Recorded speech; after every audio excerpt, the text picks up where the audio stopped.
ये भारतीय जनता पार्टी के लोग जो सरकार में बैठे हैं, ये भाईचारा के पक्ष में नहीं है, ये दरारवादी पार्टी है। भारतीय जनता पार्टी दरारवादी पार्टी है, दरारवादी पार्टी। इनके लिए इंसान के जीवन का कोई मोल नहीं है, क्योंकि उसी से वो राजनीति करना चाहते हैं, उसी से राजनीतिक लाभ लेना चाहते हैं। भाजपा के अगर काम देखें हम लोग, या पिछले इतने कार्यकाल का जो हम आकलन करें, तो यह भारतीय जनता पार्टी हृदयहीन पार्टी है। इतनी घटनाएं होने के बाद भी कोई सिंपैथी नहीं किसी के लिए। अन्याय तो हम लोग आप लोग जानते ही हैं, और भ्रष्टाचार को लेकर के तो आम हो गई हैं। उन्हीं के अपने लोग भ्रष्टाचार के किस सिरे पर आरोप लगा रहे हैं। ये बात तो पत्रकार साथी ज्यादा समझते होंगे, या राजनीति को जो समझते होंगे वो बेहतर समझते होंगे कि कौन किस पे आरोप लगवा रहा है भ्रष्टाचार के। लखनऊ वाले दिल्ली पर और दिल्ली वाले लखनऊ पर लगवा रहे हैं। भाजपा सरकार के दो पलड़े हैं, एक है पीडीए के खिलाफ अन्याय और दूसरा है भ्रष्टाचार। इन दोनों में कभी एक पलड़ा ऊपर हो जाता है तो कभी दूसरा। इसी डिसबैलेंस को छुपाने के लिए संभल जैसी साजिश की गई है। और जो इलेक्शन में लूट हुई थी कुंदरकी में, मीरापुर में, उसको छिपाने के लिए भी संभल जैसी घटना हुई है। जानबूझ कर करके कुंदरकी का जो वोट की लूट हुई, जो पुलिस प्रशासन के माध्यम से वोट पड़वाए गए, जो वीडियो निकले, तस्वीरें आई, उससे आम जनमानस जान गया कि इन्होंने चुनाव नहीं कराया, इन्होंने पुलिस के माध्यम से वोट लूटे हैं। और वही सरकार कह रही है कि अगर कुंदरकी जीत सकते हैं तो मिल्कीपुर क्यों नहीं। और मैं एक बार फिर कहता हूं कि संभल की घटना नहीं थी, ये बहुत बड़ी साजिश और षड्यंत्र था। जो खोदने वाले लोग हैं वो रुकने वाले नहीं हैं। अभी हाल ही में इन्होंने आगरा में भी एक एएसआई की संरक्षित बिल्डिंग को गिराने का काम किया। और आगरा में जब जानकारी लोगों को हुई, समाजवादी पार्टी ने अपने तमाम प्लेटफॉर्म पे जब बात उठाई, तो न केवल वो प्रोटेक्टेड बिल्डिंग को रोका गया, बल्कि जो तोड़ना चाहता था उसके पीछे टीम लगा करके भेज दिया गया है। सुनने में आया वो आगरा से फरार है, लेकिन जो जानकारी मिल रही है, जानकारी है कि विक्रमादित्य और कालिदास के आसपास ही कहीं वो है। जो सोचिए, एएसआई की प्रोटेक्टेड बिल्डिंग को तोड़ रहा था ठेकेदार, वो अधिकारियों से मिलकर के कोई कारोबार बड़ा करना चाहता था, वही वहां से फरार है। लेकिन यही विक्रमादित्य मार्ग और कालिदास मार्ग के आसपास कहीं छिपा हुआ है। आप में से बेहतर जानते होंगे वो कहां छिपा होगा। अब बहुत बड़े पैमाने पे संत, महात्मा, गुरु, ऋषि मुनि, बड़ी संख्या में लोग आए हैं कुंभ में। बड़ा आयोजन हो रहा है।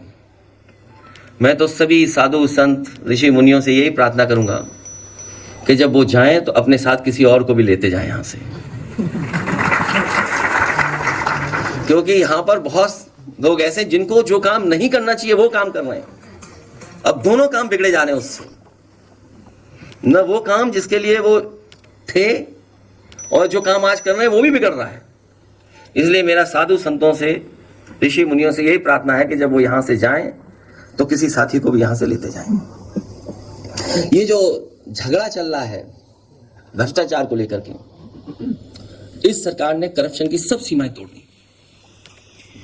इतना करप्शन कभी सुनने को नहीं मिला होगा, देखने को नहीं मिला होगा। और करप्शन को छिपाने के लिए जान ले सकते हैं ये लोग। ये इतने हृदयहीन है कि जान पर राजनीति करते हैं। ये हृदयहीन दल है। बरेली का लेखपाल, जिसका एक शरीर का हिस्सा मिल गया, एक शरीर का हिस्सा मिला ही नहीं अभी तक। सोचिए आप, अपना भ्रष्टाचार छिपाने के लिए, और तमाम लोग उसमें शामिल है भ्रष्टाचार में। हत्या हो गई, और लखनऊ में तो अब तो भ्रष्टाचार की आम चर्चाएं हैं। ट्रांसफर पोस्टिंग, हर विभाग में रेट तय हो गया है। अभी तो एक विभाग की सूची कही जा रही है और एक व्यक्ति तो ऐसे हैं जिन पे अगर आरोप या चर्चा की जाए भ्रष्टाचार की तो वो श्लोक सुनाने लगते हैं। अभी उनसे किसी ने भ्रष्टाचार को लेकर के सवाल किया तो वो श्लोक सुना रहे हैं। पूरा स्वास्थ्य विभाग, जानकारी कर लीजिए किस हालत में है। इतना स्वास्थ्य विभाग कभी नहीं बर्बाद हुआ होगा। दवाई, इलाज से लेकर के सब में भ्रष्टाचार। ये तमाम अपने भ्रष्टाचारों को छिपाने के लिए इसी तरह की घटना करते रहेंगे। इसलिए हम सबको सावधान रह करके इनके साथ मुकाबला भी करना है और हमारी मांग है ऐसे दोषी अधिकारियों के खिलाफ कार्रवाई हो, कानूनी कार्रवाई हो। और कानूनी कार्रवाई अभी नहीं होगी तो जब कभी समाजवादी लोग सत्ता में आएंगे इसकी पुनः जांच कर करके इनके खिलाफ कार्रवाई करने का काम होगा। ऐसी बहुत सारी घटनाएं हैं, जैसे गाजीपुर में गंगा किन्नर की जो हत्या हुई है और जीरो टॉलरेंस का जो नारा देते थे। आप लोगों पे भी इतना दबाव है, उसके बावजूद भी हम लोगों को इतनी घटनाएं सुनने को मिलती हैं और देखने को मिलती हैं। इनके लोग तो इतने दबंग हैं कि थाने में रिवॉल्वर लेकर के पहुंच जा रहे हैं, वो भी कहां, जहां मंत्रीगण आसपास रहते हैं वहां। और अधिकारी तो अपनी मनमर्जी कर रहे हैं और अन्याय की सब सीमाएं लांघ चुके हैं। मैं एक बार फिर अपने डेलीगेशन में जितने भी लीडर्स गए उनका बहुत धन्यवाद देता हूं कि वो गए वहां पर, उनका दुख दर्द सुने। हम आपके माध्यम से भरोसा दिलाते हैं कि समाजवादी पार्टी उनके साथ है, हर दुख दर्द में उनके साथ खड़े दिखाई देंगे। जब कभी भी समाजवादी को मौका मिलेगा हम उनको न्याय दिलाने के लिए आज भी लड़ रहे हैं और भविष्य में भी उनको न्याय दिलाने के लिए लड़ाई लड़ते रहेंगे। मैं देश के पत्रकार साथियों को भी बुलाना चाहता हूं और साथ ही साथ, क्योंकि अयोध्या ऐसी धार्मिक नगरी है, वहां का चुनाव जब होगा तो न केवल देश के पत्रकार देखें बल्कि अंतरराष्ट्रीय स्तर के भी पत्रकार आए और वो देखें कि भारत में और खासकर यूपी में कितना फेयर इलेक्शन होता है। वो अगर रहेंगे तो उन्हें एक फेयर इलेक्शन देखने को मिलेगा। डेमोक्रेसी की बात करने वाले लोग और संविधान की बात करने वाले लोग वो जानते होंगे कि ये अनकॉन्स्टिट्यूशनल है कि जहां आप दूसरे पक्ष को सुन ही नहीं रहे हैं और ऑर्डर कर दे रहे हैं। और क्या जल्दी थी कि आप तैयार बैठे थे सर्वे करने के लिए, कि आप तुरंत सर्वे के लिए पहुंच गए।